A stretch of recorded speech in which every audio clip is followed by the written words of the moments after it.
Update. Am I the a-hole for divorcing my wife after finding her late-night walks had a specific destination? Original post. Background. My wife, 43 female and I, 43 male, were married for 16 years.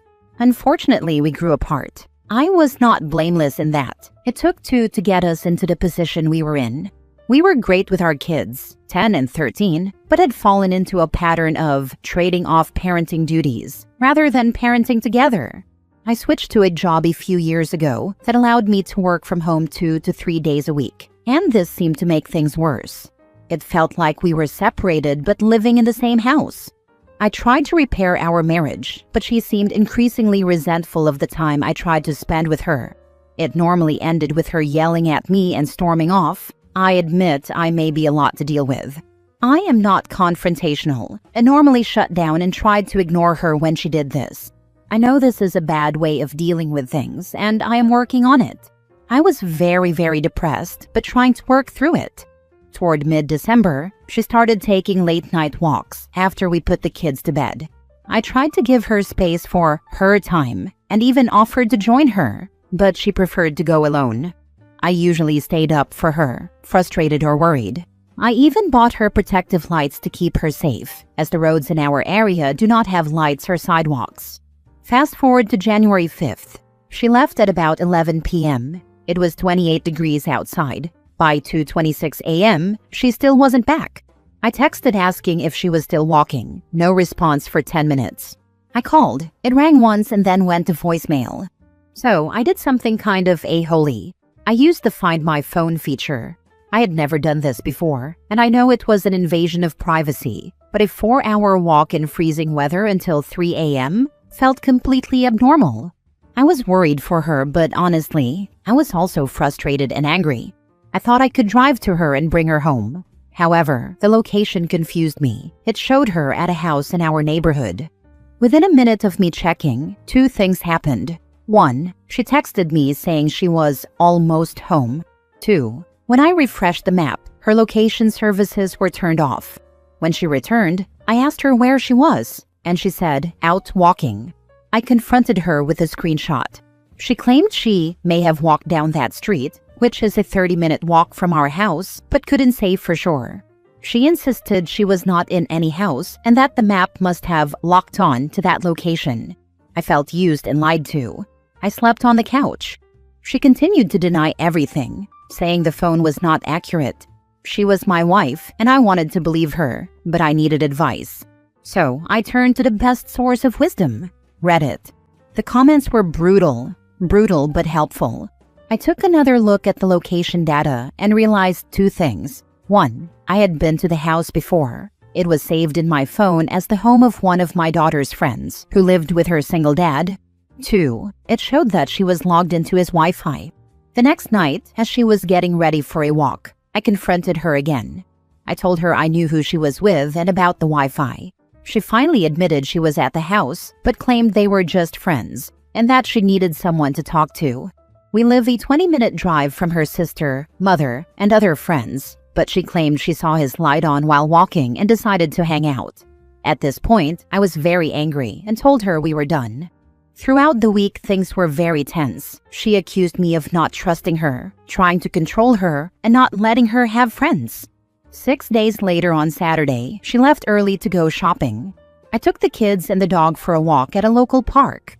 After about a mile, we looked ahead and saw a family approaching us. It was my wife, walking with this guy and his kid, holding the guy's hand. She wasn't wearing her glasses, so we got fairly close before she noticed. When she spotted us, she actually ducked behind him and turned around to walk in the other direction. I did the same so we wouldn't make a scene. My kids asked why we were walking away from mommy, and I just told them we would ask her later. She came home hours later, furious at me for being at that park. Her car was not in the parking lot, so how was I supposed to know? She yelled at me and then lied to the kids, telling them she had just bumped into him and didn't see us. I was done. I decided I could not trust anything she said and told her I was applying for a divorce. I know I could have tried to work through it, but honestly, why? I was always the repairer of our relationship, and I just could not let this go. She called me every name she could think of. She said I was controlling. I don't think I am. Accused me of cheating when I worked long hours. I didn't. And accused me of watching spicy videos. I plead the fifth. I did slow walk the divorce for months, hoping she would propose counseling or try to make amends, but she did nothing. I am not the good guy in this. I did invade her privacy by tracking her phone.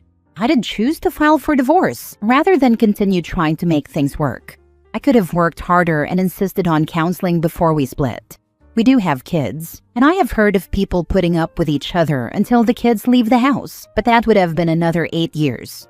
So, am I the a-hole for divorcing my wife after finding that her late-night walks had a specific destination?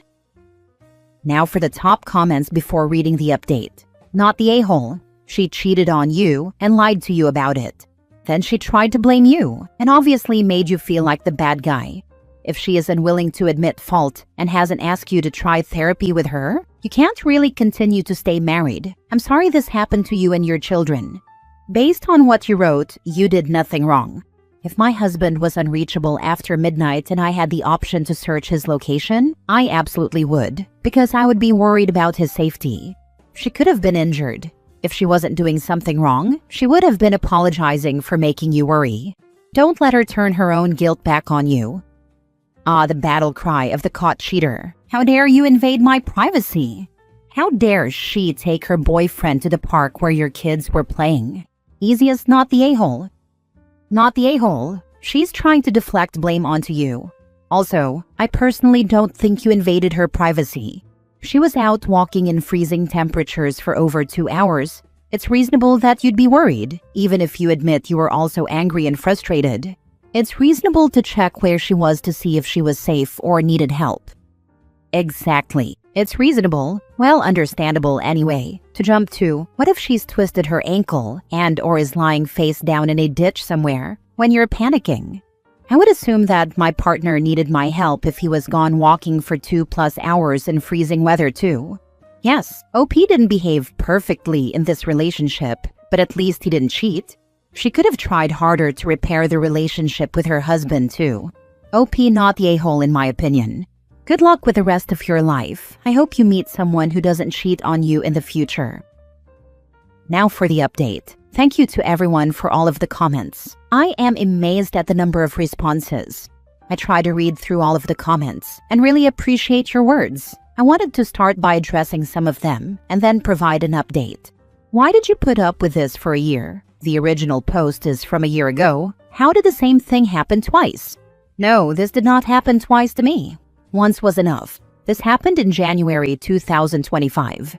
I asked for a divorce about a week afterward. I'm just getting around to posting this now, December 2025, after discovering this sub. Why didn't you confront the guy? Okay, if you mean physically confront him, no. Honestly, I do not blame him. He did not tempt her or trick her, and had no promise to me apart from common decency. If my ex could convince me that this was made up, then I have no idea what she told him.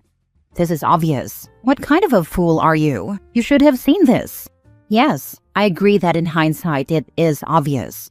But when you are in a relationship for 16 years, you really trust the other person, or at least think you do. I really had no proof that she was cheating apart from these events.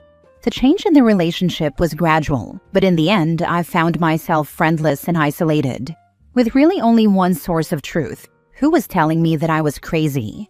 I still loved her, and she was still telling me that she loved me. To me, that meant something.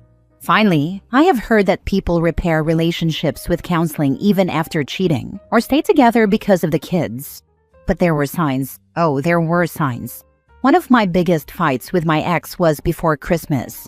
We were decorating the house with the kids and some of their friends, including the guy's daughter. My ex was not helping. I think she was decorating another part of the house. So I left the last of the tree decorations for us to do together and told her so. I went upstairs to put away some laundry. And when I came down, the last of the decorations were on the tree and another guy, the same guy, was putting the star on the top of the tree, my tree, with a big grin on his face. I was so angry, but I did not want to yell in front of the kids. When I confronted her later, she said that it was not a big deal, that I was being weird, I was not there. And anyway, he is taller, so it was easier for him. So, for the update, it is now December of the following year, and the documents are signed. I will be divorced in a few weeks. The process was horribly painful, but I am happier than I have been in years. It was tough at first. I made the decision to cut off all of our joint friends. I did not want them to take sides, though this was probably unhealthy. Since I do not have family in the country, I was alone, feeling like a failure and a reject. I was spiraling fast. Fortunately, I did get help in time and found a wonderful therapist who helped me and does not take any BS. The divorce took a long time. My ex had knee surgery in February, and I took care of her as best I could. I was trying to still be a good husband and figure things out, but things became worse and worse. I did still love her, but my ex made no attempt at reconciliation for months. Finally, my therapist told me, "She does not want you anymore. Leave her alone." And it finally sank in that we were done. My therapist encouraged me to start taking notes every time I spoke to my ex, and showed me how to set boundaries by communicating only via text or email. This drove my ex crazy, but ended all of the confusion about what was said in the past. My ex still refuses to use a shared parenting schedule, which has caused no end of trouble, but we have a system documented in our divorce documents. I tried to make the divorce as simple as possible with my ex, but it did not work. We went through 2 mediation services. Both times she walked away until I finally lawyered up. She tried to give me visitation rights instead of joint custody of our kids. She refused to pay any bills while living in the house, except for some groceries. She tried to trick me into giving her the house and paying off the remaining mortgage. She agreed to take half of our pets, but ended up abandoning them in the house. I kept them. She refused to pay any of our shared debt. She finally moved out and, among other things, took every stitch of clothing for the kids, leaving me with nothing. My worst experience was with the sale of the house. It was truly the closing from hell. I attended the closing while my ex was vacationing with her family. We had discussed the proceeds being split 50-50, but when I saw the documents she had sent to the closing agent, I was shocked to see that she had requested that 100% of the funds be sent to her account. I called her, and she was furious that I disturbed her on the beach and told me to just sign it. What followed was 3 hours of me calling her, the escrow agent calling her, and our realtor calling her, while we tried to keep the buyers in the room. All she had to do was send an email from her phone with the updated instructions. I had to choose between trying to claw the money back later or walking away from the sale.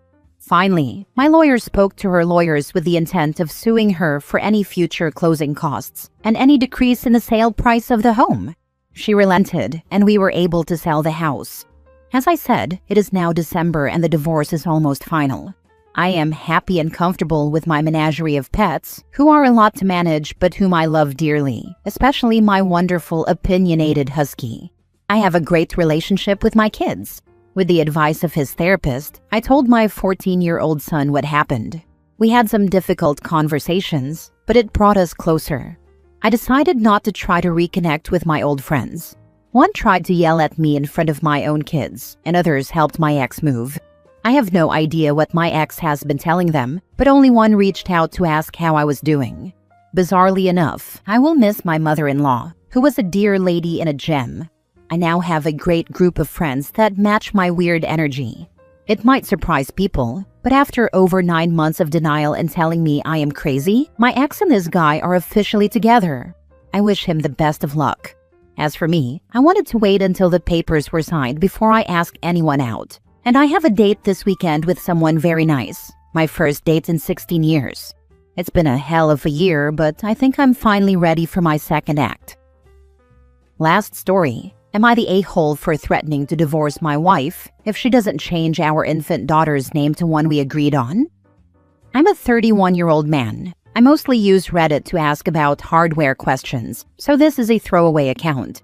Also, I'm Hispanic, so excuse any mistakes. My wife, 32 female, and I met at an anime convention in university and started dating a few years later. It's always been part of our story and relationship, both being nerds and everything. We have been married for 6 years now. We have been trying for a baby since we bought a house. We made 2 lists of names while trying, since we had a bit of a hard time. She very badly wanted to name our child something that would reference a fandom we like, and I agreed it would be very cute, but I told her it would be better if the reference was subtle. I told her I did not want our child to have a name that was too obviously tied to a fandom or character. She said she understood. She got pregnant, and we each chose a top contender from our lists. However, when we found out the baby was a girl, she became fixated on naming our daughter Vriska, from Homestuck. Specifically Vriska. I said no multiple times. She insisted it was meaningful, because fandoms are part of our relationship. She wouldn't even hear me out on any other names from Homestuck during that month. Eventually, we had a very heartfelt conversation about it and ended up agreeing that she could choose the name, but from our previously written list, which already contained plenty of subtle references. Early in her 3rd trimester, her mother offered to organize a baby shower for us. Our daughter will be the first girl of this generation in her family, so she was very excited. Everything was going great until we opened the gifts from her direct family. Her mom gifted her a set of onesies with the name Vriska printed across the front. Her brother gifted us a sort of wooden plaque with Vriska burned into it for the nursery. I was very upset, but I did not say anything. I confronted her once we got home, saying we had agreed not to do this. She immediately exploded, yelling, crying, accusing me of being ashamed of our hobbies. I ended up having to try to calm her down while still trying to maintain my point. After about 20 minutes of this, I firmly said we were not naming our daughter that. She grabbed my right arm and dug her nails into it while screaming. It was extremely weird. She's always been a bit impulsive, but she's never done anything like this. She grabbed the onesies and called her family from the front patio. She was on the phone the whole time her mom drove over and would scream if I tried to come out. She stayed with her mom and would not pick up my calls or open the door when I visited. She ended up being induced at the hospital at 33 weeks. After the birth, she tried to come back home. I said I could never forgive her for making me miss the birth of my first daughter, that we would need couples and individual therapy, and I asked her if she really did name our baby that. She said yes. I told her to leave. I said all mistakes were reparable, but if she did not agree to change our daughter's name to something we had actually discussed, I would file for divorce and fight her for custody. Her family and most of my family think I'm being unreasonable, and that I can just call the baby by her middle name. My sister said I should never put conditions on starting therapy. What do I do? How can I fix this? Am I being unreasonable for expecting my wife not to undermine me in such a dramatic way? Should I agree to let her move in and go to counseling before bringing the name up again? Wow, your wife is treating your child like a freaking toy. This is doomed. She made him miss the birth of his first child. As a woman, this is unforgivable. Forget the dumbass name. Nothing she does can make up for that. Not the a-hole. At this point, you'd be divorcing her over way more than just a name. She's shown that she will physically attack you, abandon you, and keep you from your daughter in order to get her way. I think you should move forward with the divorce because your wife is highly unstable, and it sounds like her family all enable it. This most likely won't get better, and you should leave before she ends up pregnant again.